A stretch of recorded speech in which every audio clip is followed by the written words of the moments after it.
Ta question est super intéressante et j'en ai jamais parlé parce que c'est vrai que je ne relis pas tous les livres, même les livres qui m'ont le plus plu, je vais pas forcément les relire. Je dirais qu'il y a 3 catégories de livres que je relis. D'abord, c'est les livres qui m'ont marqué dans mon enfance ou au début de mon adolescence et qui m'ont poussé à lire.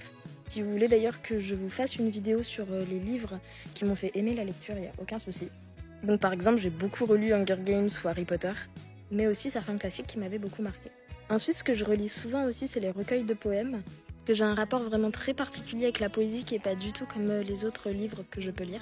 Soit je relis quelques poèmes, soit je relis le recueil en entier parce que j'estime que on ne réceptionne pas un recueil de poèmes de la même manière à tous les âges ou à toutes les périodes de notre vie. Et enfin, les livres que je relis, et souvent je les relis pas en entier, je relis que des passages, sont les livres qui m'ont provoqué des émotions assez fortes.